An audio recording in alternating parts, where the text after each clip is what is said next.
I'm Tandy Culpepper.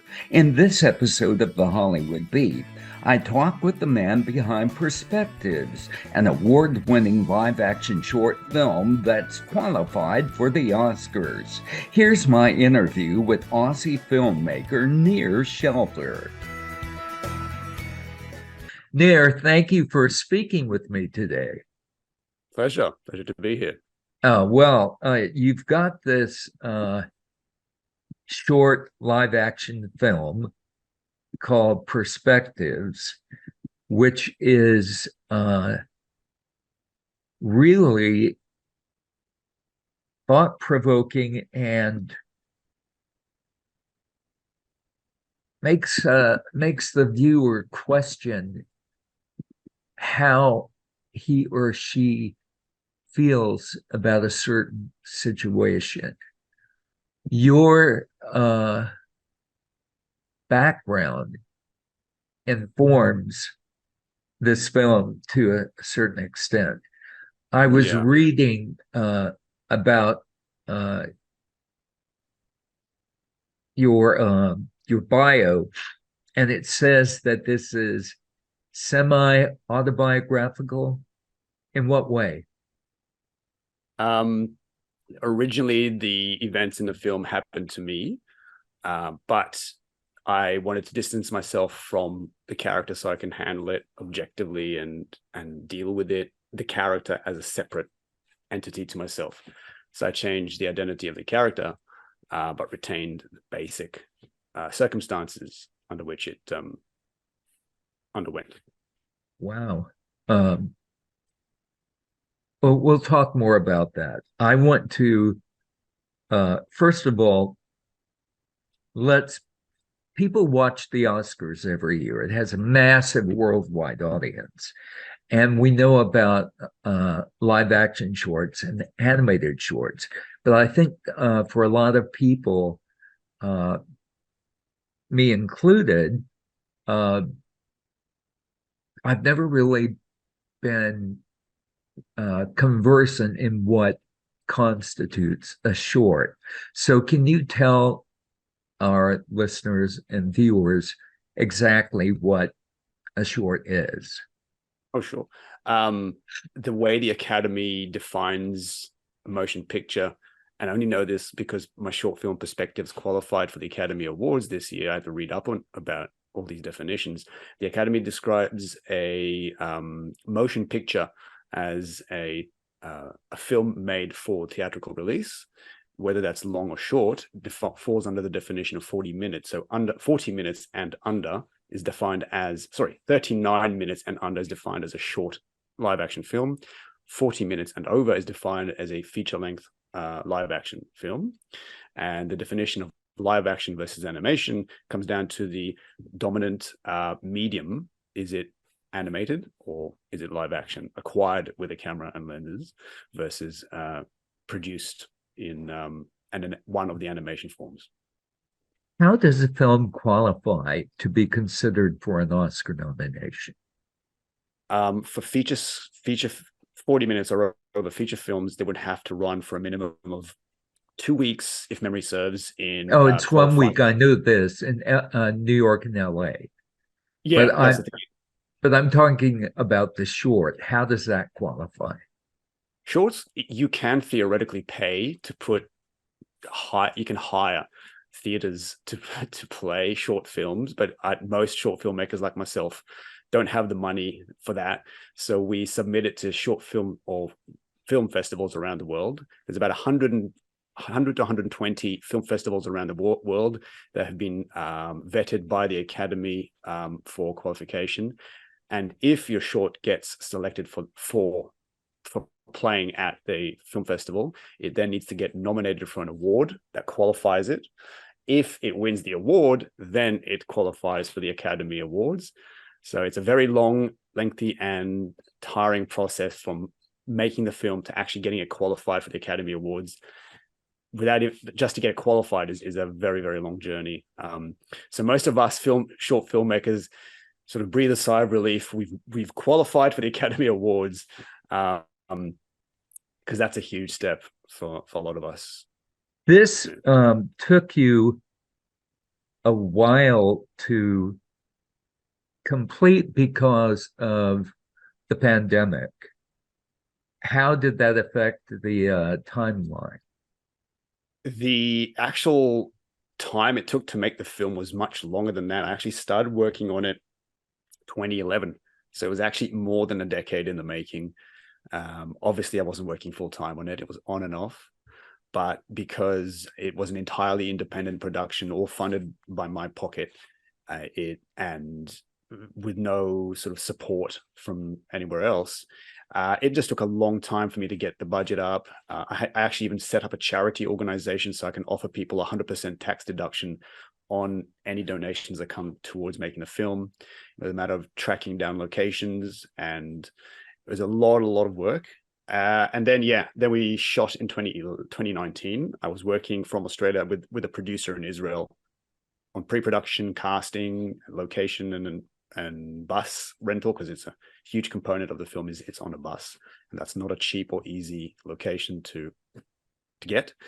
Then 2020, I came back to Australia and we started cutting it, started working on post-production, and obviously the pandemic hit, and we got delayed by a further 2 years and finished it in 2022.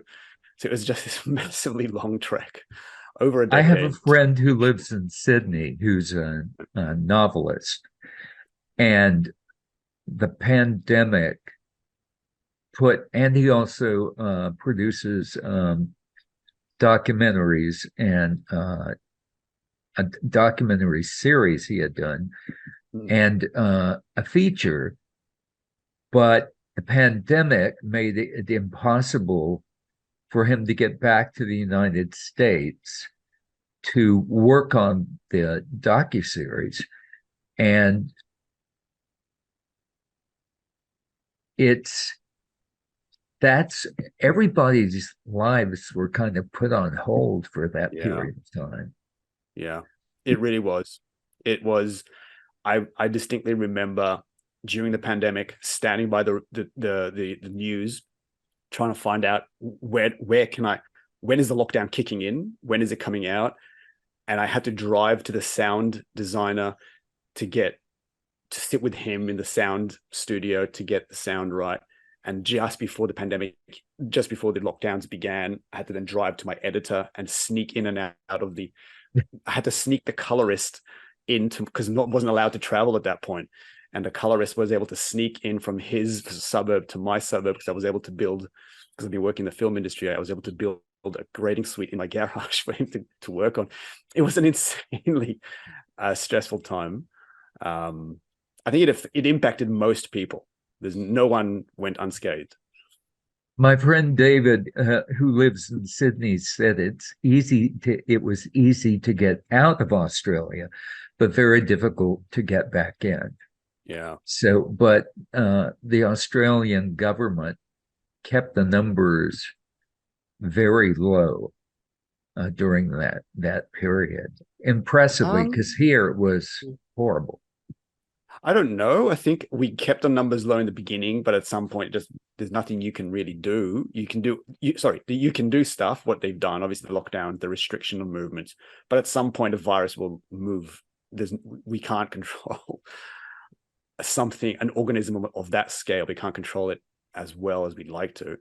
Look, the numbers were kept low for a very long time, but inevitably they did blow out like any other country. Let's talk about you said this was semi-autobiographical. Let's talk about the plot. You used very minimal dialogue. Yeah.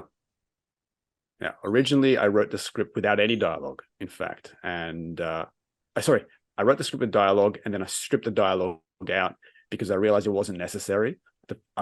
I much rather use the cinematic visual syntax to tell a story than words. For me, the best cinema is shown, not told. And I wanted to use that as a principle in this film. And it worked phenomenally well on the page. The script itself won the International Page Awards, which is one of the biggest screenwriting competitions for unproduced scripts in the world. They accept over 8,500 to 9,000 submissions a year. Good and grief. of those, only Yeah, and of those, only like I think 10 or between 5 and 10 make it to the finals in each category, and it won the shorts category.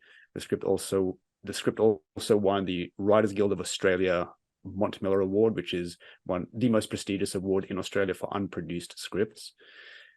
And it at that point proved to me that, yeah, removing the dialogue and rewriting the script in a very unique, poetic almost kind of style worked well. It did it a lot of justice, and it helped me shape the visuals of the story.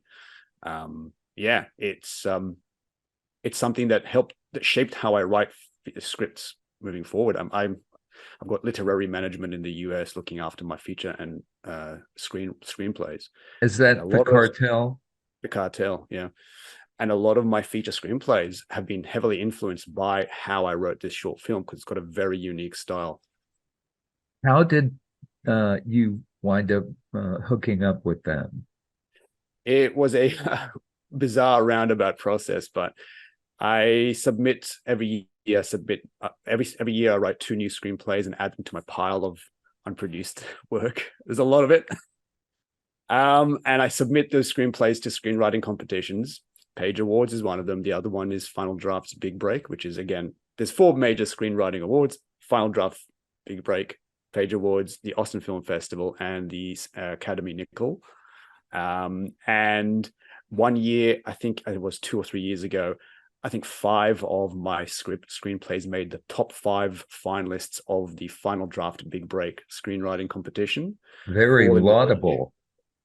Thank you. Yeah. And again, they accepted over 12,000 submissions that year. So it was one of those moments where I went, wow, this is really good. And it wasn't like, to be clear, this is after having submitted to these screenplay competitions for over 5 years. And every year I reiterate and rework my screenplays to make them better. And I learn more. And every screenplay I write is better because of the learning experience from it. And at that point, someone at Joey at Roadmap Writers said, enough is enough. Neer has to get signed by a management company. And he put me in front of a few managers that he knows.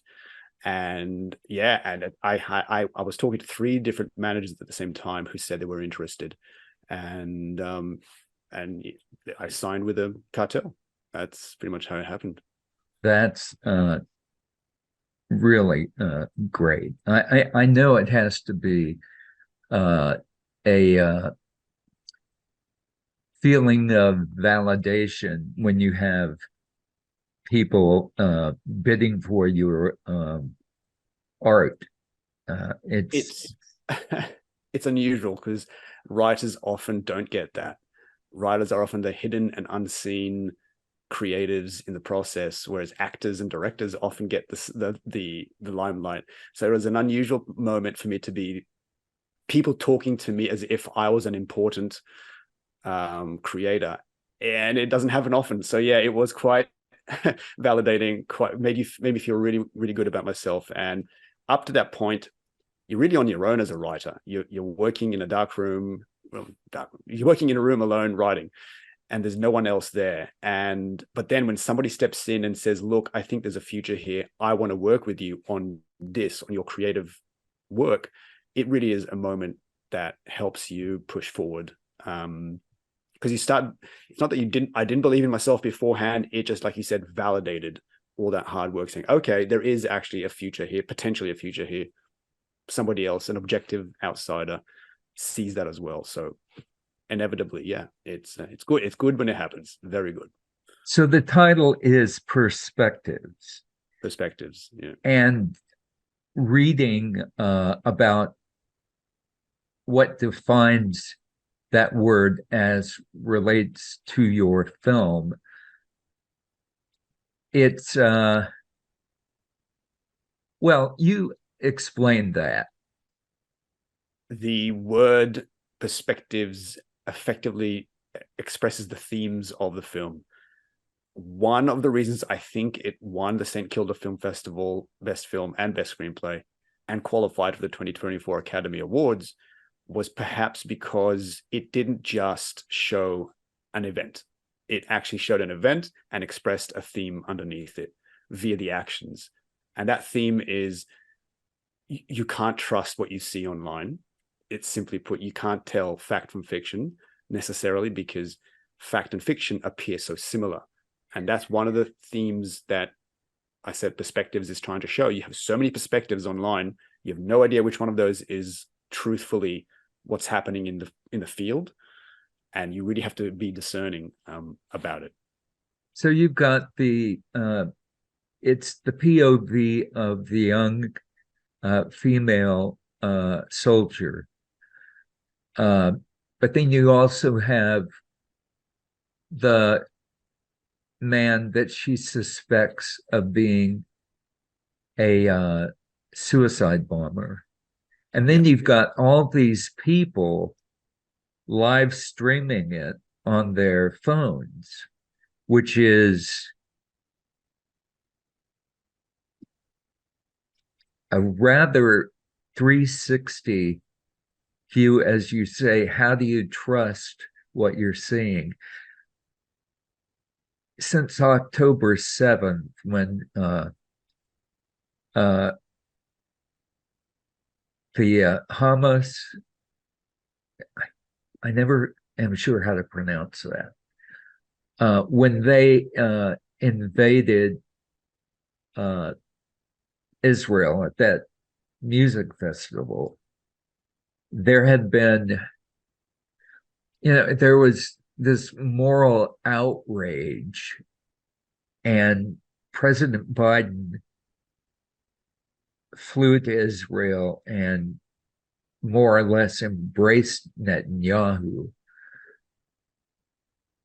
The IDF bombed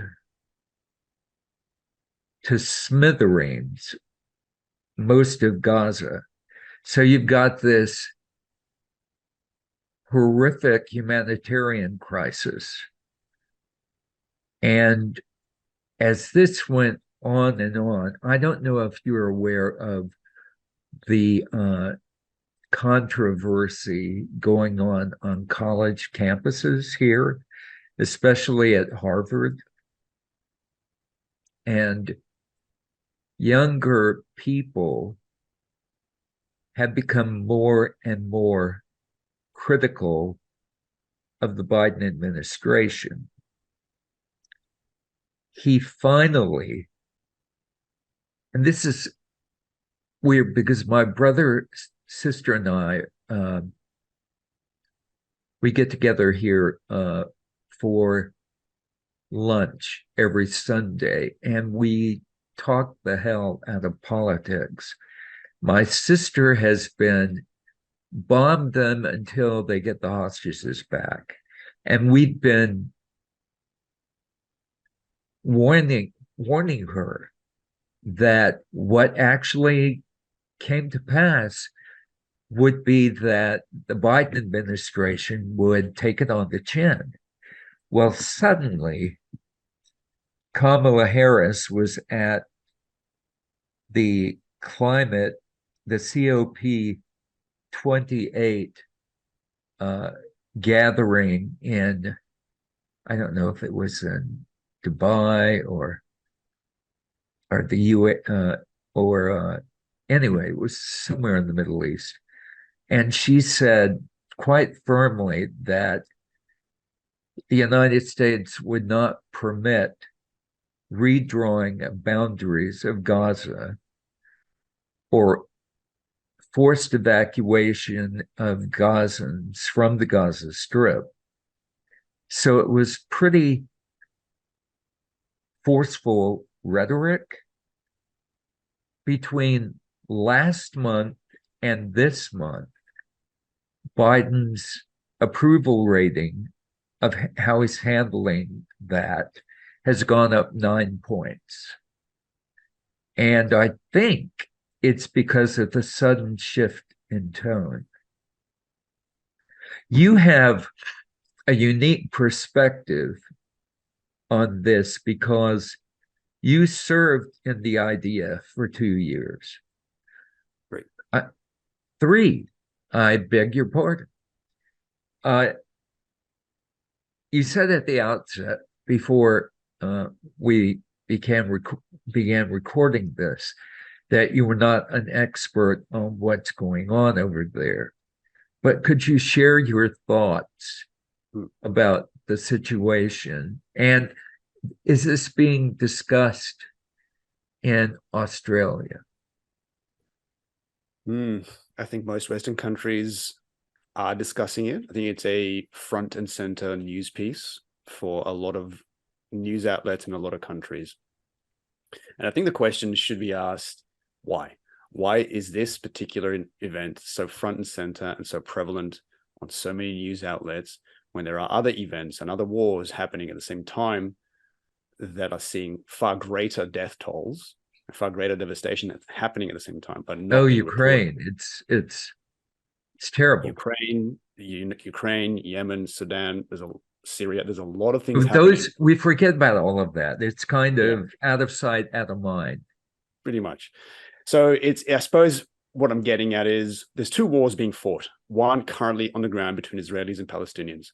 The other one is a war of opinions, and that's happening around the world. And my point of view, my perspective is that while the trauma, physical trauma and emotional trauma that comes from conflicts will last for generations, the opinions formed around it will last just as long. There's very little we can do to prevent that from happening. And so one of the reasons I made this short film was because I wanted to show how easily perspectives shift. And that's why it's shot the way it's shot, where you go from, like you said, 360 degrees. You literally see it from different points of view of different people watching the event and streaming it to the outside world between the soldier and a suspect that she thinks might be a suicide bomber on a bus. But you never actually get to see it from either his point of view or her point of view. You see it from everyone else's point of view. And that's one of the ideas behind the film, is we combined cinema cameras, which effectively represent fiction, and we combined them with found footage cameras like mobile phone cameras that represent fact. And they both look alike. They both look seamless. They almost look like the same thing. And that's the idea. We're showing you that fact and fiction look alike, look very, very similar online, and you can't really tell the difference. And that's kind of what's happening right now. Whenever you see a news piece, whether it's from MSNBC, CNN, Al Jazeera, BBC, anyone at Fox, any one of them, no matter where they sit on the scale of politics, is very likely showing you a snippet of footage and a highlighted bit of text that is designed to comply with a certain idea. Whether that idea is truthful or shows you the whole truth, you never know. And I think people are forming opinions now based on these curated news pieces, if you will. And I don't think many people are aware of that. And this is something that's been going on on media for 100 years, where it's been hundreds of years. If you go back to the when printing paper started, people have been doing that. But I think it's gotten expedited with technology, and especially with social media. We have the tendency to form opinions based very quickly, based on very little information. So we know a lot, but understand very little. I think that's the best way of defining us as a species now. So yeah, my opinion of the war is that we need to realize that there's two wars being fought. And at some point, the physical war will be over, but then we'll be left with the opinions war, and that's going to continue. And I suppose I would love for people to be more discerning with where they get their information from, as opposed to just jumping on the first piece of information that seems to sit well with them and how they feel about it. The other thing, I knew there was a third point that Kamala made, was that going forward, we're going to have to force Israel to put in motion a two-state solution. So far, Biden has not said that he would put contingencies on foreign aid, but I think it's time. We give at minimum $2 billion in foreign aid to Israel every year.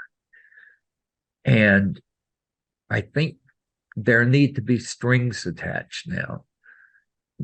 they keep uh, creating new settlements in the West Bank, and that has to stop like last week. Do you have a religious affiliation? No, I suppose non-religious is the best way to define me. Uh, in the United States, there has been rampant anti Semitism, some Islamophobia, and unfortunately, the new Speaker of the House. Do you know how our government works here? Rudimentary level Yeah, of well, understanding. we have three branches of government: the executive, the judiciary, and then Congress.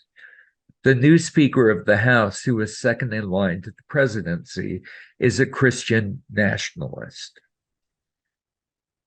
They, I mean, he is so far to the right, and so he wants, it's almost like Sharia law. He wants there to be every part of our government should be influenced by Christian nationalism. And in our First Amendment, we have a freedom of church and state, or separation of church and state. They're also now placing kind of we need to send Ukraine aid now because we can't let Putin go unchecked. And we need to send Israel aid.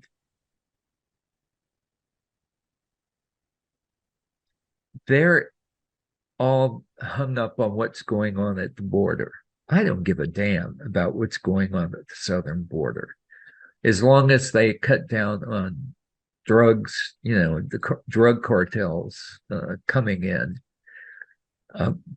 But the problem here is that the demand, if Americans were prosecuted for using those kinds of drugs, it would solve the problem right there. But I digress.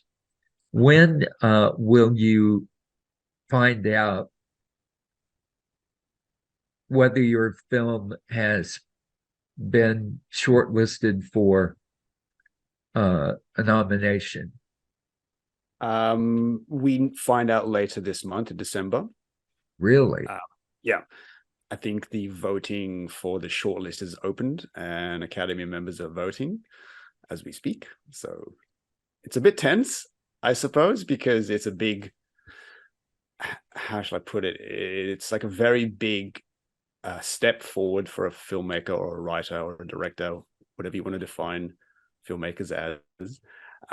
It's a huge opportunity if it happens, but it could just as easily not happen. And I suppose that is the tense part of the waiting game, where Well, you I'll just be you don't know. paying attention and pulling for you. Are you working on anything at the moment? Oh yes, I think I think creatives always work on something, and even when I'm working on a project, I've always got a second project in mind to be working on later. The only problem is finding the time during the day to do that. And I think that's time management is one of the biggest hurdles for a creative project, because you don't know how much time you can put into any given aspect of it. Even when if it's a film and you're on set, time management becomes the biggest problem you've got, because you're constantly running against hours running out of the day, and Right. losing sun and location changes and what have you. And I think David Lynch has a way of working, for example, where he likes to take a lot of time on set to go into what he calls dreamy, where he lets his imagination just go wild and go flow and becomes the Lynchian style that we all know and love. But unless you're someone like him who's got a very unique niche audience and way of doing things, you don't have the time to go dreamy.